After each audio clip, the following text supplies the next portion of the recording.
Friends, welcome back to my channel. ನಮ್ಮ ಕಡೆ ಎಲ್ಲ ಜಾತ್ರೆ ಟೈಮಲ್ಲಿ ನಾವು ಯಾವ ಥರ ಬೆಳ್ಳುಳ್ಳಿ ಮಂಡಕ್ಕಿನ ಮಾಡ್ತೀವಿ ಅಂತ ನಾನು ನಿಮ್ಮ ಜೊತೆ ಇವತ್ತು ಶೇರ್ ಮಾಡ್ತೀನಿ. ಅದಕ್ಕೆ ಏನೇನು ಇಂಗ್ರೀಡಿಯೆಂಟ್ಸ್ ಬೇಕು ಅಂತ ನಾನು ನಿಮಗೆ ಇವಾಗ ತೋರಿಸ್ತೀನಿ. 100 ಗ್ರಾಮ್ ಅಷ್ಟು ಬೆಳ್ಳುಳ್ಳಿನ ಜಜ್ಜಿ ರೆಡಿ ಮಾಡಿಟ್ಕೊಂಡನಿ. ಸ್ವಲ್ಪ ಸಾಸಿವೆ ಬೇಕು ಒಗ್ಗರಣೆಗೆ, ಒಂದು ಸ್ವಲ್ಪ ಕರಿಬೇವು, ಒಂದು 2 ಟೇಬಲ್ ಸ್ಪೂನ್ ಅಷ್ಟು ಜೀರಿಗೆ ಬೇಕಾಗುತ್ತೆ, ಒಂದು 2 ಟೇಬಲ್ ಸ್ಪೂನ್ ಅಷ್ಟು ಕೊತ್ತಂಬರಿ ಕಾಳು ಬೇಕು. ಇದಕ್ಕೆ ಕೊತ್ತಂಬರಿ ಸೊಪ್ಪು ಹಾಕಬಾರ್ದು, ನಿಮಗೆ ಬೇಕಿದ್ರೆ ಒಣಮೆಣಸಿನಕಾಯಿ ಹಾಕ್ಬೋದಷ್ಟೇ. ಹುರ್ಗಡ್ಲೆ ಇಷ್ಟಪಡೋರು ಹುರ್ಗಡ್ಲೆ ಕೂಡ ಹಾಕೋಬಹುದು, ಅಂದರೆ ಪುಟಾಣಿ ಅಂತೀವಿ ನಮ್ಮ ಕಡೆ, ಅದನ್ನು ಕೂಡ ಹಾಕೋಬಹುದು. ರುಚಿಗೆ ತಕ್ಕಷ್ಟು ಖಾರಕ್ಕೆ ಬೇಕಾದಷ್ಟು ಖಾರದ ಪುಡಿ ಬೇಕು, ಅರಿಶಿನ ಪುಡಿ ಬೇಕು, ಉಪ್ಪು ರುಚಿಗೆ ತಕ್ಕಷ್ಟು, ಸ್ವಲ್ಪ ಸಕ್ಕರೆ ಪುಡಿನೂ ಬೇಕು. ಇಲ್ಲಿ ನಾನು ಶೇಂಗಾನ ಅಂದರೆ ಕಡಲೆ ಬೀಜನ ಮೊದಲೇ ಎಣ್ಣೆಯಲ್ಲಿ ಡೀಪ್ ಫ್ರೈ ಮಾಡ್ಕೊಂಡು ಸಪ್ರೇಟಾಗಿ ಎತ್ತಿಟ್ಕೊಂಡನಿ. ನಾವು ಈ ಕಾಳನ್ನ ನೆಕ್ಸ್ಟ್ ಮಂಡಕ್ಕಿ ಕಲಸೋವಾಗ ಒಗ್ಗರಣೆ ಜೊತೆ ಅವಾಗ ಮಿಕ್ಸ್ ಮಾಡ್ತೀನಿ. ಇವನ್ನ ಶೇಂಗಾ ಬೀಜ ನೀವು ಎಷ್ಟು ಬೇಕಾದರೂ ಹಾಕೋಬಹುದು, ನಡೆಯುತ್ತೆ. ಇವಾಗ ಎಲ್ಲ ರೆಡಿ ಮಾಡಿ ಇಟ್ಕೊಂಡಿದ್ದಾಯ್ತಲ್ಲ, ಇವಾಗ ಎಣ್ಣೆ ಕಾಯಕ್ಕೆ ಇಟ್ಟಿದ್ದೆ. ಇವಾಗ ಎಣ್ಣೆ ಕಾದಾದ್ಮೇಲೆ ಮೊದಲಿಗೆ ಕೊತ್ತಂಬರಿ ಕಾಳು ಹಾಕೇನಿ. ನಾವಿದನ್ನು ಸಂಜೆ 7 ಗಂಟೆ ಅಷ್ಟೊತ್ತಿಗೆ ಮಾಡ್ತಾ ಇದ್ವಿ. ನಾವು ಮಾಡೋ ಟೈಮಲ್ಲೇ ಪವರ್ ಕಟ್ ಆಗಿಬಿಡ್ತು, ಸೊ ಸ್ವಲ್ಪ ಬ್ರೈಟ್ನೆಸ್ ಕಡಿಮೆ ಆಗಿತ್ತು ಇಲ್ಲಿ. ಇವಾಗ ನಾನು ಜೀರಿಗೆ ಹಾಕಿ ಆಮೇಲೆ ಕರಿಬೇವು ಸೊಪ್ಪು ಹಾಕೇನಿ. ತುಂಬಾ ಕೇರ್ಫುಲ್ಲಾಗಿ ಮಾಡಬೇಕಾಗುತ್ತೆ ಇದನ್ನು, ಯಾಕೆಂತಂದರೆ ಎಣ್ಣೆ ಚೆನ್ನಾಗಿ ಕಾದಿರುತ್ತಲ್ಲ, ಬೇಗ ಸೀದು ಹೋಗ್ತಾ ಇರ್ತವೆ, ಸೊ ಅದಕ್ಕೆ ನೋಡ್ಕೊಂಡು ಮಾಡ್ತಾ ಇರಬೇಕು. ಇವಾಗ ಬೆಳ್ಳುಳ್ಳಿ ಹಾಕೀನಿ. ಬೆಳ್ಳುಳ್ಳಿ ಎಲ್ಲ ಚೆನ್ನಾಗಿ ಫ್ರೈ ಆಗಲಿ ಒಂದು ಸ್ವಲ್ಪ. ನಮ್ಮ ಕಡೆ ಎಲ್ಲ ಜಾತ್ರೆ ಟೈಮಲ್ಲಿ ಈ ಥರ ಬೆಳ್ಳುಳ್ಳಿ ಮಂಡಕ್ಕಿನ ಅವಲಕ್ಕಿನ ಅಡ್ವಾನ್ಸಾಗಿ ರೆಡಿ ಮಾಡಿ ಇಟ್ಕೊತಾರೆ. ತುಂಬಾ ಚೆನ್ನಾಗಿರುತ್ತೆ ಇದು ಟೇಸ್ಟ್ ತಿನ್ನೋದಕ್ಕೆ.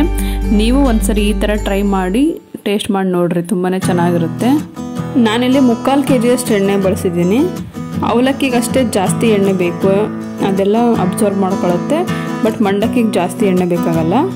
ನಿಮ್ಮ ಕಡೆ ಎಲ್ಲ ಜಾತ್ರೆಗೆ ವಿಶೇಷವಾಗಿ ಏನು ಮಾಡ್ತಾರೆ, ಏನು ಅಡುಗೆಗಳು ಮಾಡ್ತಾರೆ ಅಂತ ನನಗೆ ಕಮೆಂಟ್ ಮಾಡಿ ತಿಳಿಸಿ. ಸೊ ಇನ್ನೂ ಯಾರು ನಮ್ಮ ಚಾನಲ್ಗೆ ಸಬ್ಸ್ಕ್ರೈಬ್ ಆಗಿಲ್ಲ ನೋಡಿ, ಇವಾಗಲೇ ಸಬ್ಸ್ಕ್ರೈಬ್ ಮಾಡಿರಿ. ಈ ವಿಡಿಯೋ ಇಷ್ಟ ಆದರೆ ಎಲ್ಲರೂ ಲೈಕ್ ಮಾಡಿ, ಹಾಗೆ ಕಮೆಂಟ್ ಕೂಡ ಮಾಡಿ. ನೀವು ಕಮೆಂಟ್ ಮಾಡಿದ್ರೆ ನಂಗೆ ಗೊತ್ತಾಗುತ್ತೆ ನೀವು ವಾಚ್ ಮಾಡಿದ್ದೀರಾ, ಇಷ್ಟಪಟ್ಟಿದ್ದೀರಾ ಅಂಥೇಳಿ. ನೀವು ಸಬ್ಸ್ಕ್ರೈಬ್ ಮಾಡೋದ್ರಿಂದ ಬೆನಿಫಿಟ್ ಇದೆಯೋ ಹೊರತು ಲಾಸ್ ಏನಿಲ್ಲ. ಸೊ ಸಬ್ಸ್ಕ್ರೈಬ್ ಮಾಡಿಕೊಂಡು ವಿಡಿಯೋ ನೋಡಿರಿ. ಇವಾಗ ಚೆನ್ನಾಗಿ ಬೆಳ್ಳುಳ್ಳಿ ಎಲ್ಲ ಫ್ರೈ ಆಗ್ಯಾವು. ಇವಾಗ ರುಚಿಗೆ ತಕ್ಕಷ್ಟು ಉಪ್ಪು ಹಾಕೀನಿ. ಉಪ್ಪನ್ನ ನೀವು ಮತ್ತೆ ಬೇಕಾದರೆ ಹಾಕೋಬಹುದು, ಬಟ್ ಒಂದೇ ಸರಿಗೆ ಜಾಸ್ತಿ ಹಾಕಬಾರ್ದು. ಉಪ್ಪು ಆದರೆ ಚೆನ್ನಾಗಿರಲ್ಲ, ತುಂಬಾ ಸಾಲ್ಟಿ ಆದರೆ ಒಂಚೂರು ಚೆನ್ನಾಗಿರಲ್ಲ. ಸೊ ನೀವು ಕಡಿಮೆನೇ ಹಾಕಿರಿ ಫಸ್ಟು, ನೆಕ್ಸ್ಟ್ ನೀವು ಬೇಕಿದ್ರೆ ಆಮೇಲೆ ಮತ್ತೆ ಹಾಕೋಬಹುದು. ಇವಾಗ ನೆಕ್ಸ್ಟ್ 2 ಟೇಬಲ್ ಸ್ಪೂನ್ ಅಷ್ಟು ಅರಿಶಿನದ ಪುಡಿ ಹಾಕೀನಿ. ಈ ಪುಡಿಗಳೆಲ್ಲ ಹಾಕೋವಾಗ ಗ್ಯಾಸ್ ಫ್ಲೇಮ್ನ ಫುಲ್ ಲೋ ಅಲ್ಲೇ ಇಟ್ಕೋಬೇಕು. ಯಾಕೆ ಅಂತ ಹೇಳಿದ್ರೆ ಖಾರದ ಪುಡಿ ಅರಿಶಿನದ ಪುಡಿ ಸೀದು ಎಲ್ಲ ಕಪ್ಪಾಗಿ ಹೋಗ್ಬಿಡುತ್ತೆ. ಸೊ ಅದಕ್ಕೆ ಲೋ ಫ್ಲೇಮಲ್ಲಿ ಇಟ್ಕೊಂಡು ಹಾಕಿ ಒಂದೇ ನಿಮಿಷ ನೀವು ಬಿಸಿ ಮಾಡಿ ಆಫ್ ಮಾಡಿದ್ರೆ ಸಾಕು. ಆ ಬಿಸಿಗೆ ಅದು ಚೆನ್ನಾಗಿ ಫ್ಲೇವರ್ ಬಿಟ್ಕೊಂಡು ಚೆನ್ನಾಗಿ ಫ್ರೈ ಆಗುತ್ತೆ. ಇಲ್ಲಿ ನಾನು ಒಂದು 200 ಗ್ರಾಮ್ ಅಷ್ಟು ಖಾರದ ಪುಡಿ ಹಾಕೀನಿ. ಖಾರ ನಿಮಗೆ ಎಷ್ಟು ಬೇಕಾಗುತ್ತೋ ಅಷ್ಟು ಹಾಕೋಬಹುದು.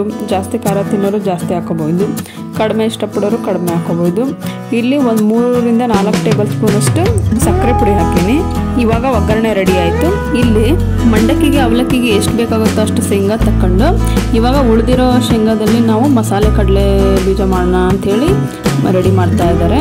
ಸೊ ಅದಕ್ಕೆ ಎಣ್ಣೆಯಲ್ಲಿ ಫ್ರೈ ಮಾಡ್ಕೊಂಡಿರೋ ಬೆಳ್ಳುಳ್ಳಿ, ಕರಿಬೇವು, ಉಪ್ಪು, ಖಾರದ ಪುಡಿ, ಸ್ವಲ್ಪ ಅರಿಶಿನ, ಸಕ್ಕರೆ ಪುಡಿ ಹಾಕಿ ಚೆನ್ನಾಗಿ ಮಿಕ್ಸ್ ಮಾಡಿದ್ರೆ ಮುಗೀತು. ತುಂಬ ಟೇಸ್ಟಿಯಾದ ಮಸಾಲ ಶೇಂಗಾ ಇವಾಗ ರೆಡಿ.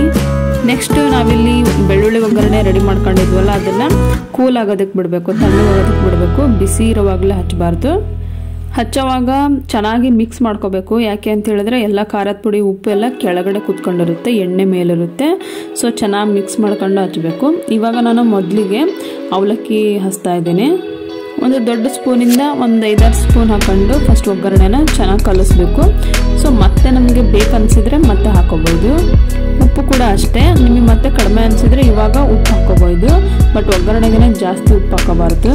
ಇದು ಪೇಪರ್ ಅವಲಕ್ಕಿ. ಇದು ಈ ಅವಲಕ್ಕಿನ ನೀವು ಅಂಗಡಿಯಿಂದ ತಂದ ಮೇಲೆ 2 ರಿಂದ 3 ದಿನ ಚೆನ್ನಾಗಿ ಬಿಸಿಲಲ್ಲಿ ಒಣಗಿಸ್ಬೇಕು. ಯಾಕೆ ಅಂತ ಹೇಳಿದ್ರೆ ಇದು ಮೆತ್ತಗಾದ್ರೆ ಚೆನ್ನಾಗಿರಲ್ಲ. ಸೊ ಚೆನ್ನಾಗಿ ಒಣಸಿದಾಗ ಫುಲ್ ಕ್ರಂಚಿ ಆಗಿರ್ತವೆ, ತಿನ್ನೋದಕ್ಕೆ ತುಂಬಾ ಟೇಸ್ಟ್ ಆಗಿರುತ್ತೆ. ಇವಾಗ ಫುಲ್ ಎಲ್ಲ ಚೆನ್ನಾಗಿ ಮಿಕ್ಸ್ ಮಾಡೀನಿ. ಉಪ್ಪು ಖಾರ ಎಲ್ಲ ಕರೆಕ್ಟ್ ಆಗಿದೆ.